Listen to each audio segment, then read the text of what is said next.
Vishnu-Paadaadi-Keshanta-Stotram, Shloka 52. Modat Paadaadi-Kesha-Stutimiti rachitam kirtayitva tridhamnaha Padabja-dvandva seva samaya-natamatir-mastakenanamedyaha Unmuchyaivatmanaino nichaya-kavachakam panchatametya bhanoho Bimbantar-gocharam sa pravishati paramanandamatmaswarupam. Anvayaha iti rachitam tridhamnaha padadikesha-stutim yaha modat kirtayitva padabja-dvandva seva samaya natamatihi mastakena anamet saha Atmana enaha nichaya kavachakam unmuchya eva panchatam etya bhanoho bimba antaha gocharam bhanoho bimbantar gocharam paramanandam atmaswarupam pravishati. Now we will look at the meaning. Iti rachitam, composed in this manner. All the verses 51 and now the last 52nd verse. Having composed all these verses, Paadaadi-Kesha-Stutim. And how is the structure of the verses? These verses of praise describe from the feet to the hair on the head. Tridhamnaha, of Lord Vishnu's personified form. And this yaha modat, one who enjoys visualizing this form, and kirtayitva, after reciting this, padabja dvandva seva samaya, at the time of praying to Lord Vishnu's lotus feet, natamatihi, with a mind completely focused and an attitude of surrender. Mastakena, with his head, anamet, he bows down offering namaskara. Then saha atmana, such a devotee by himself, that is, he gains that knowledge, and so by himself unmuchya eva, having removed, he casts away. What? Enaha nichaya kavachakam, the dirty shirt known as mound of sins. That is, sins are the dirt which are in the form of a shirt that he has been wearing for so long. Now, having understood that, he removes this shirt. And then panchatam etya, after death, pravishati, he obtains paramanandam, the absolute form of happiness, bhanoho bimba antaha gocharam. What is that paramanandam?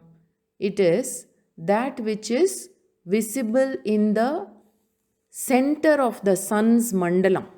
That is, this meaning is primary meaning. So you have to take the secondary meaning. Paramanandam is the secondary meaning.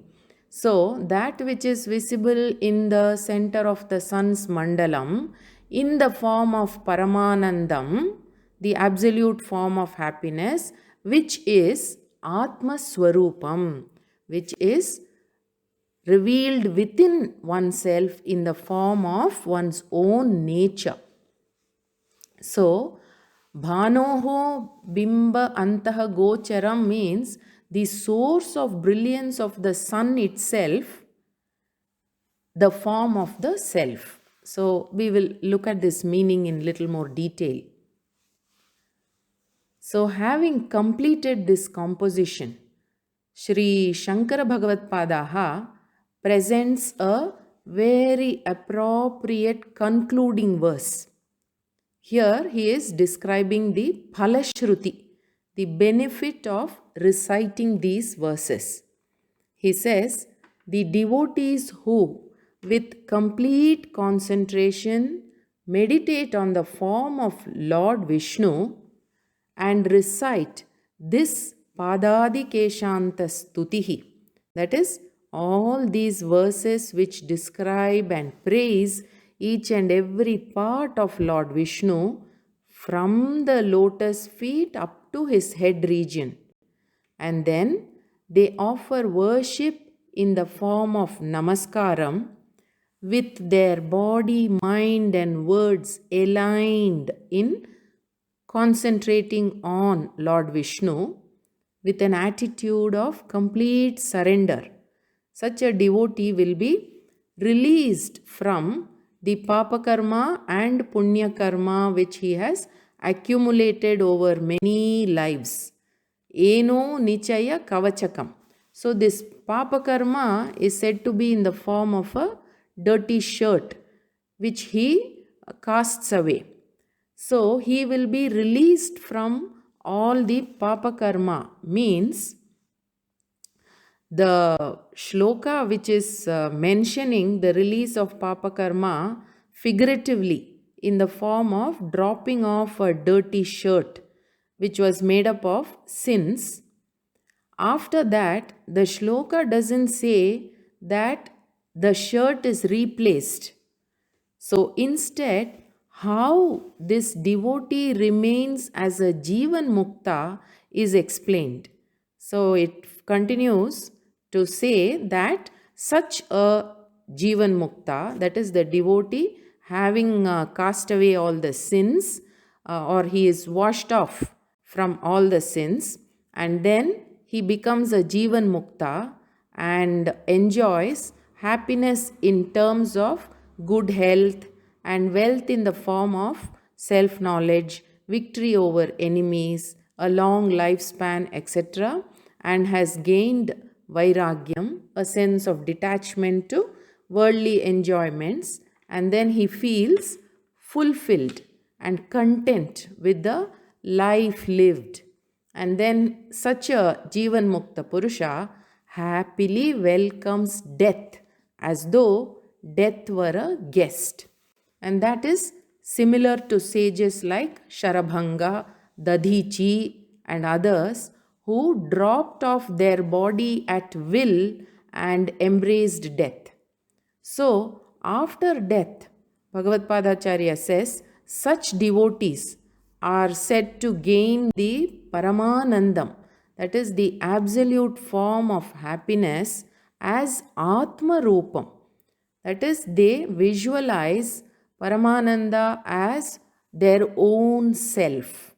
So then the words Bhanor Bimbantar Gocharam Paramanandam Atmaswarupam means that the source from which even the sun gains his brilliance, that is visualized as the nature of one's own self. In other words, the Jivatma obtains the bhava of Saha Paramatma Aham Asmi. In other words, Soham bhava is obtained. This can be understood little more like this. That is, the Sthula Shariram, Sukshma Shariram and Karana Shariram. That is the gross body form, subtle body form and causal body form. All these three until now were obstructing the vision of Jivatma is Paramatma. Now that obstruction is completely cleared. So, Bhanoho Bimbantar Gocharam Paramanandam Pravishati means oneness of the Jiva and Paramatma is the end for such a devotee. So here Pravishati means he obtains. The merge is the implied meaning. This same meaning is mentioned in Taittiriya Upanishad as Sa yaschayam purushe Yaschasavaditye sa ekaha. This devotee becomes one with Brahman. And further, as mentioned in Bhagavad Gita in the Vishwarupa Darshanam chapter, Bhagavan says Bhaktya tvananyaya shakya aham evam vidhorjuna jnatum drashtum cha tatvena praveshtum cha parantapa. Which means, with a devotion in which there is only Ishvara or only Brahman, none other, then it is possible in reality, that is Tatvena, to truly see me in this form. So, Jnatum, Drashtum, Praveshtum cha is effectively the same meaning as Bhanoho Bimbantar Gocharam Paramanandam Atmaswarupam Pravishati. It's the same meaning. So, Praveshtum or Pravishati is like a wave entering into the ocean in the sense of understanding that it is water and not a wave. So, this entering is in terms of knowledge.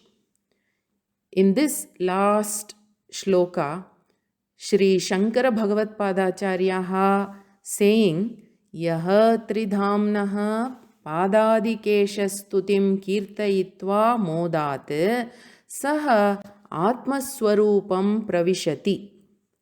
It essentially enumerates the benefit, phalashruti, as one who recites this Vishnu-Paadaadi-Keshanta-Stotram with a total commitment gains the knowledge of oneness of the self and Brahman, a knowledge which includes the knower.